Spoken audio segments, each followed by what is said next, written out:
to another video from me, thatrunninggirl. In today's video we're going to be talking about anemia in runners, and I'm going to be telling you my own experience with anemia and how I hopefully have found the solution now. So I think I've been suffering from anemia for about 1.5 years, and it's got progressively worse, and you'll be able to tell in this video the amount of time I have to keep taking a deep breath in. And if you watch my videos, and you've watched a few of my older videos, the video that I made a while back about my stomach injury, you'll know that I said then I thought that was the cause of the reason why I kept having to take a deep breath in. But I actually don't think it is a stomach problem. I've come to realise that I think it is actually anemia, and even though I've run for over 10 years and I've been a vegetarian for over 10 years, it seems to me that these are not a substitute for this, and I will give my reasons why now. So I started to feel kind of ill from a race that I remember doing, which was about 1.5 years ago now. It was the MK Winter Half. It's probably about 2 years ago now. It was the MK Winter Half, and I just felt so ill after that race, and I never really I got better, but I never really got back to where I was. I never really got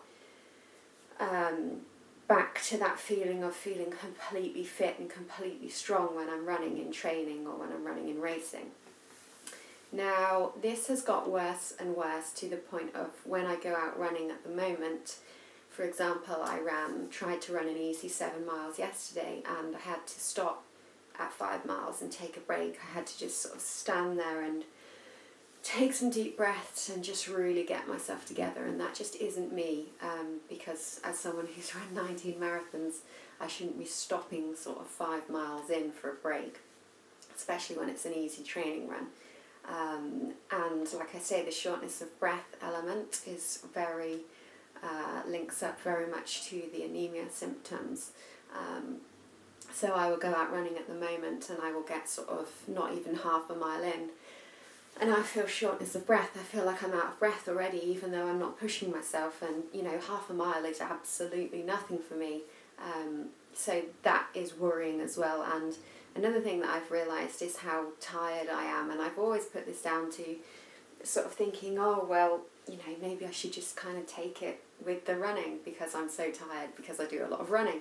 But when I think about it realistically, the amount of sleep I need, sort of 10 hours a night, sometimes 11 hours, it's not a normal amount. It's just too much, and makes me think there's something wrong there. So I made a few notes on my trusty HP. Oh, can you see I'm really getting my money's worth out of these leggings as well? You must think, oh my god, does Running Girl not have any other running times? So I thought I'd just start out by defining anemia, because I know that people that watch this channel, some people might not even know what it is, so I thought I'd just simplify. So anemia is basically your body not being able to produce enough red blood cells. So with me, it's not so much a case that when I have a blood test it comes back and is low. It is on the low side, but it's not extremely low. But the case with me is that my red blood cells are too small in actual size. So when red blood cells are decreased, you can't take in or transport oxygen properly around your system, which obviously makes it really hard when you're training and racing, because you simply can't optimise that air you're taking in. And it has sort of made me think, it's made me really confused, this set of symptoms, because it's made me think, oh, maybe I'm not breathing properly, or maybe I'm anxious, maybe I'm outside and the breathing thing is just an anxiety thing. But now that I've come to think about it, I don't think it's an anxiety thing, because I know the symptoms, I know what anxiety feels like, and I know I can control that with breathing. Whereas this is an onset breathing physicality thing. It's not like I've sort of worked myself up mentally to feel like this. I will instantly feel like this. So the symptoms can really creep up on you. Like I said, I've run 19 marathons, and this has only just kind of come to the forefront now. And it's only in the last sort of 2 years or so that it's started to sort of trail off and get progressively worse. So lately it's got to the point where, like I just said, I can't even run half a mile without feeling breathless. So the other symptoms I've experienced are feeling cold all the time. Now, I also put this fact down to the fact that, oh, maybe I'm just cold because I've got a low body fat because I'm a long distance runner. Maybe that's why I'm cold. Maybe I'm cold because it's winter. But realistically, when I'm stood at the start of races and everyone else is stood there in a vest and shorts and I'm the only one completely shivering, and then I look around and I think, well, why isn't everyone else shivering? You know, what's wrong with me? And being very cold all the time can be a symptom of anemia as well. Also, you could have quite a peaky heart rate. So again, I can't produce a normal ECG, which is a recording of your heart. So my heart rate is very sort of, it's not very rhythmic, so it's a bit random at times, which can also be another symptom of anemia. And general exhaustion and the inability to train the kind of distances that you're used to. So when I'm going out doing my normal sort of routes now, between sort of 5k and 10 miles that I've run for over 8 years here, I just cannot do them at the moment. My body just won't allow me to. So don't confuse anemia with overtraining and burnout, because the symptoms can be really similar, but I think the shortness of breath thing and the fact that I'm a vegetarian is a dead giveaway. The fact that when I have the shortness of breath, and you might have a shortness of breath as well, when you're not even exercising, so obviously now I'm not exercising and I'm still having to sort of take deep breaths in, which is a warning sign. So runners are more prone to anemia, especially if pushing themselves, as iron can also be lost through sweat. And obviously as a woman, because of menstruation, you're obviously losing that blood each month that you're not actually replacing. So you can obviously get forms of iron as a vegetarian. I personally eat spinach with every dinner time meal that I have. I have it raw, so I don't cook out any of the nutrients in it. And I do eat a really good diet, and I have a lot of vegetables, sort of broccoli, dark green leafy vegetables and fruit and carbs, and you know, I have a really, really good diet, both as a normal just vegetarian, general vegetarian, and as a vegetarian athlete. But I feel now that I need something extra iron-wise, because I just do not feel like I'm getting the adequate amount to be able to sustain my training. So, like I said, you can get it from dark green vegetables, nuts and seeds, but you still might need some other kind of supplement.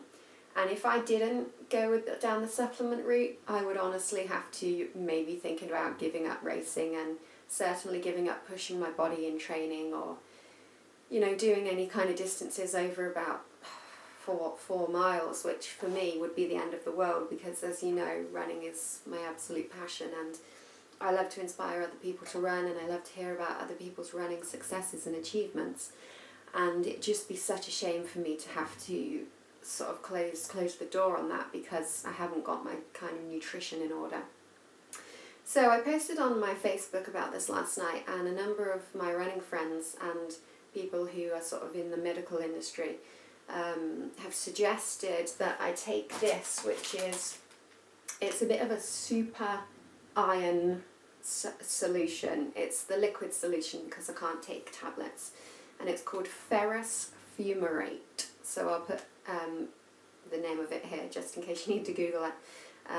And it's an over-counter medicine for iron deficiency. So you have to get it from a pharmacy. It's not just something you can pick up in the supermarket unless your supermarket has a pharmacy.